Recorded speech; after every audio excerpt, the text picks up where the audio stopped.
On se retrouve bientôt dans la cage. Pensez à vous abonner à Fight Mind. Oh là là là là là là, quelle pépite de combat de nouveau pour l'UFC Paris. Kevin Jousset sera sur la carte, c'est officiel, et c'est contre quelqu'un qui a le même palmarès que lui, Brian Battle. Pour moi, ça c'est un banger. C'est vraiment un très très gros combat qu'on aura en France à Paris, et je vous en parle juste après l'intro. Yo, this is Dustin Poirier. Bienvenue à Fight Mind. Sous Fight Mind. Bienvenue sur Fight Mind.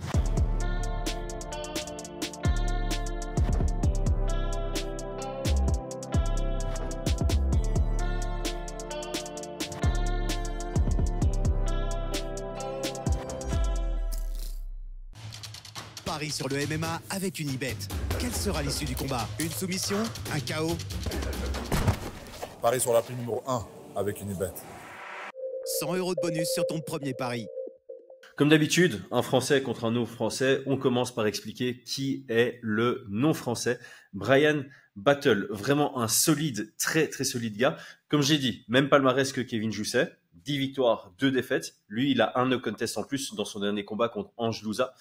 3 victoires par KO, 5 par soumission, et il est à 5-1 à l'UFC en faisant un petit détour par le The Ultimate Fighter où il a gagné 2 combats, mais il n'a pas pu participer à la suite de l'émission pour blessure. Alors, il a 29 ans et il est en pleine progression. Franchement, on voit qu'il évolue de combat en combat. Donc déjà, ça fait quelques combats qu'il fait des sacrées performances, mais en plus de ça, il évolue. Donc la version qu'on aura à l'UFC Paris de Brian Battle, ce sera vraiment quelque chose de très solide. Alors, comment moi je le décrirais en tant que combattant? Clairement un striker, mais comme vous le voyez sur son palmarès, la moitié de ses victoires, c'est par des soumissions. Donc, il est aussi un excellent jiu-jitsu. Je vais pas parler de sa lutte pour le moment. Sa lutte, c'est son axe d'amélioration. Mais sur le côté défensif de sa lutte, il s'est vachement amélioré. Donc là, on a quelqu'un qui, en termes de volume, il est sur un volume moyen haut pour un striker dans la division. Il envoie pas mal, mais il est assez calculateur, prudent, j'ai envie de dire. On sent qu'il est très focus, qu'il a envie d'imposer une distance de kickboxing, donc une distance où on ne doit pas trop avancer pour toucher l'adversaire. Et c'est pas spécialement quelqu'un qui initie beaucoup l'action. Il va initier l'action avec des armes safe, qui proposent peu de contre possibles à son adversaire. Donc beaucoup de single shot quand il initie. Il utilise beaucoup son jab, beaucoup de front kick. Il est assez grand pour la division, donc il a une bonne gestion de la distance comme ça. Mais ce qu'il attend réellement, c'est que son adversaire engage en faisant un petit pas vers lui pour chercher à le contrer de manière synchronisée, avec un jab. Donc il y a un genre de mur de distance. C'est vraiment, on a une distance où c'est difficile de se toucher. Je vais de temps en temps avancer pour te frapper, te toucher une fois et puis sortir de cette distance. Mais mon vrai objectif, c'est que toi, tu viennes à moi pour que je puisse te connecter en collision. Et ça rend le combat très complexe pour ses adversaires parce que les adversaires doivent vraiment faire des setups pour pouvoir venir le toucher. Et on a vu pas mal de combattants, A.J. Fletcher et Ange Louza pour ces 2 derniers adversaires qui avaient vraiment du mal à trouver une ouverture sur lui, à engager l'action sans se faire connecter et sans gagner le momentum, gagner l'échange. Dans son antépénultième combat, on a vu un vrai chemin vers la victoire. Il a affronté Rinat Fakhretdinov. Ce gars lui a tapé 7 takedowns et 14 minutes de contrôle sur l'entièreté. Donc clairement, le chemin vers la victoire, c'était de le lutter avec un anti-grappling derrière. Donc pas spécialement offrir une belle performance, mais vraiment aller le mettre au sol et jouer le jeu de l'anti-jiu-jitsu parce que, comme je le disais, il a un très bon sol, très agressif et un bon jeu de soumission. On a vu sur son palmarès notamment un triangle, une guillotine, pas mal d'étranglements arrière.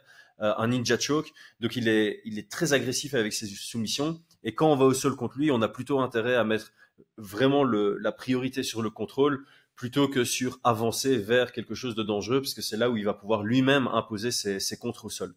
Par contre, et c'est là où on voit qu'il est jeune, motivé, qu'il a faim d'apprendre, dès le moment où il y a eu un blueprint vers la victoire, donc Rinat qui a vraiment montré, ok, on va le considérer comme un striker, avec un sol très dangereux, on va le lutter et vraiment empêcher de laisser des portes ouvertes vers les soumissions. Eh ben, il a bossé là-dessus. A.J. Fletcher, 2 tentatives d'amener au sol, aucune qui fonctionne. Ange Louza, pareil, les tentatives d'amener au sol, elles mènent à rien. Très bon sprawl, très belle récupération au clinch assez offensif et dangereux, il punit derrière. Donc on a vraiment quelqu'un qui est en pleine progression, qui fait de l'introspection, qui sait qu'il a des défauts, mais qui va fermer les portes plus sa carrière va avancer. Et on a vraiment un prospect pour rentrer prochainement dans le top 15. D'ailleurs, je pense sincèrement que le vainqueur de ce combat doit affronter le numéro 15, le numéro 14 de la division dans le combat suivant parce que c'est vraiment du très très haut niveau.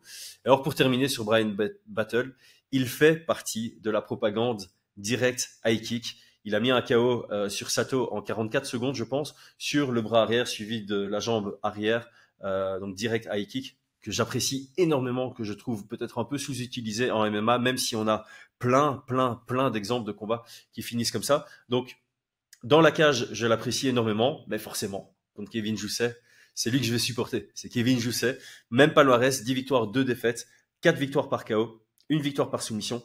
Il est à 2-0 à l'UFC. Alors, on l'a déjà souvent décrit ici, puisqu'à chacun de ces combats, on fait une analyse avec Brian et ou Aldrich. On l'a décrit comme un très bon striker, surtout après sa dernière performance. Sa dernière performance contre Song Kenan, c'est une masterclass debout. Il attaque sur les 3 niveaux, il attaque avec toutes les armes, il envoie beaucoup d'informations à l'adversaire, il travaille bien derrière ses feintes, il va attaquer avec des single attaques, il va attaquer avec des courses combinaisons. Il a un jeu simple et efficace. C'est pas quelqu'un qui va chercher les trucs un peu fous, il va pas chercher beaucoup les coups de genoux sautés, contrairement à Bryan Battle qui va le faire face à des lutteurs, par exemple. On va pas le voir envoyer beaucoup de high kick, pas de spinning, ce genre de choses. Mais par contre, ce qu'il fait, il le fait très bien. Et il le dit lui-même en interview sur Fight Minds, il dit, je sais, j'ai un jeu stiff, peu esthétique, mais au final, c'est tellement efficace, je trouve que ça en devient esthétique. Un très bon jab, bien, il a en anglais, on dit crisp striking, donc il a des frappes sèches, qui viennent bien percuter. Donc le bras avant, le bras arrière en ligne, les low kicks, les classiques crochets low kicks, ça passe très bien. Il commence à intégrer les front kicks, etc., etc. Et comme je le disais, il y a une belle variété d'attaques. En plus de ça, il a un background en judo qu'il utilise très très bien en MMA. Donc dès qu'il est au clinch, il va déséquilibrer pour placer des genoux. Il va mettre au sol. Au sol, il va favoriser un jeu de contrôle avec une avancée progressive vers le dos.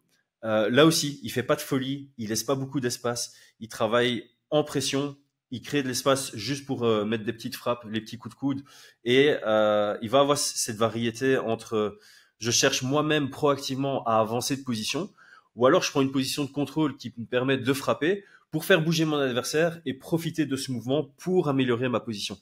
Donc dans ce combat, on a quelque chose de très chouette sur le pied-point, sur la variété d'attaque, la gestion de la distance. Je pense que ici la gestion de l'espace va être très importante. Qui va réussir à mettre l'autre sur le reculoir, qui va réussir à mettre l'autre derrière la ligne noire à l'intérieur de la cage, ça aura son importance. Comme on dit, il y a plusieurs niveaux en pied-point et au sol aussi. C'est la capacité à construire un jeu. C'est ok, j'envoie mon jab, tu réagis comme ça, je vais feinter mon jab, est-ce que tu réagis de la même manière? Si oui, je refeinte le jab, je capitalise sur la réaction que j'ai pu lire.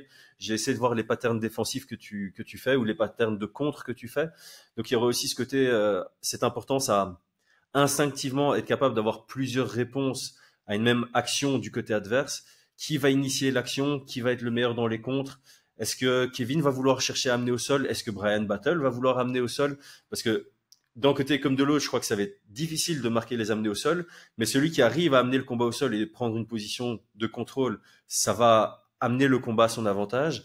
Est-ce qu'il va y avoir du clinch? Parce que les deux sont bons au clinch. Je pense que ils vont tous les deux venir avec une stratégie A et pas mal de d'ajustements préparés. C'est pas des ajustements qui seront faits dans le combat, mais ok, je pense pouvoir le battre dans cet aspect-là. Si ça va pas, je peux tester ça. Si ça va pas, je peux tester ça. Et ouais, c'est magnifique. Franchement, les gars, là, la carte de l'UFC Paris, elle envoie du très, très, très lourd. Ce combat-là, il s'ajoute à une belle liste de combats qui, je pense qu'à l'international, elle va faire plaisir. Mais là, pour la France, vraiment, on a des combats qui sont très chouettes et qui ont ce juste milieu entre ça représente un challenge, c'est pas du tout gagné d'avance. Aucun combat n'est gagné d'avance à l'UFC, on le sait, mais voilà, on peut avoir des 80-20, des 70-30. Ici, sincèrement, je pense qu'on est de nouveau dans un combat avec un Français qui va pas dépasser le statut de favori de plus de 60%. Bryan Battle, c'est un solide morceau. Kevin Jousset, c'est un solide morceau. C'est deux prospects qui se rencontrent avant de rentrer dans le top 15. Et là, le vainqueur, il va clairement flirter avec ce top 15. Donc, il y a de l'enjeu, il y aura du spectacle, il y a des intrigues. Nickel. Merci l'UFC. Merci à tous. C'était Chris Genacht. Abonnez-vous. Ciao, ciao.